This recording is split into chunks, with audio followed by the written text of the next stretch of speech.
Hey guys, Rambo here with a DOA 2 video. On Dead Ops Arcade 2, the default color of your character on solo is green, but there's actually a method which allows you to play as any color on solo, such as blue, yellow, or even red.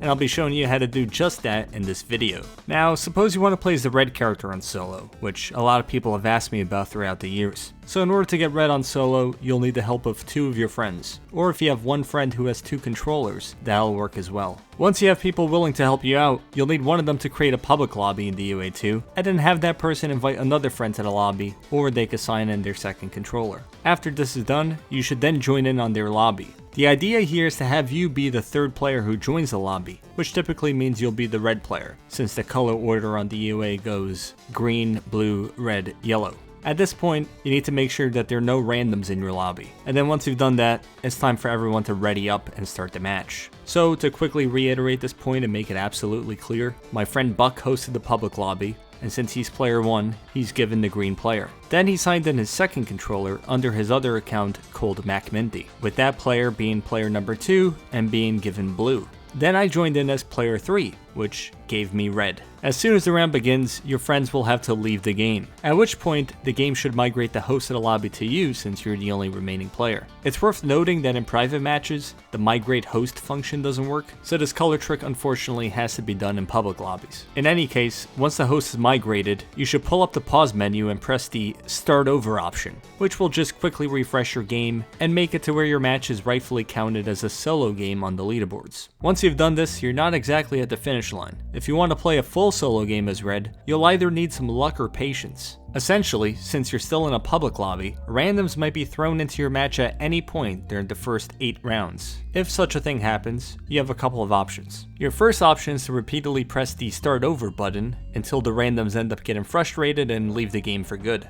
But even if they leave, you need to hope that nobody else ends up joining your match again during the first 8 rounds.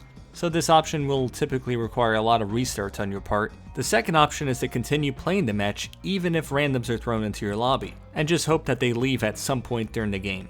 Usually they get upset from dying constantly and end up rage quitting relatively early into the match. You could even go out of your way to grief them and maybe make them quit earlier. For example, in a game I played, I was fortunate enough to hit this armory and then block the door, which trapped the blue player and made him leave the game. I could be mistaken, but I think if randoms end up joining your game in the early rounds, let's say they join in on round 3, but then they eventually back out, it should still count as a solo match for you, so long as the randoms weren't there at the very beginning of round 1. The bottom line with this trick is that there will be some restarts or other inconveniences involved if you're serious about playing with non-traditional colors on solo. So it's up to you to decide if it's worth it. If you want to play as either the blue or yellow characters on solo, the same concept applies as the one I described with the red player. For example, if you want to play as the yellow character, instead of having 2 friends helping you out, you'll need 3 players to occupy lobby space before you join in as the 4th player.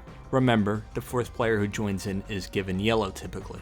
And for blue, it's a lot easier, as you'll only need 1 other person helping you out.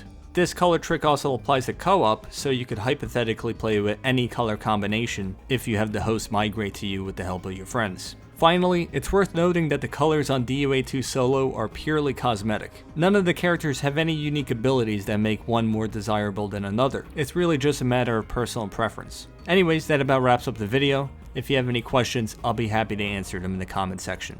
Thanks for watching.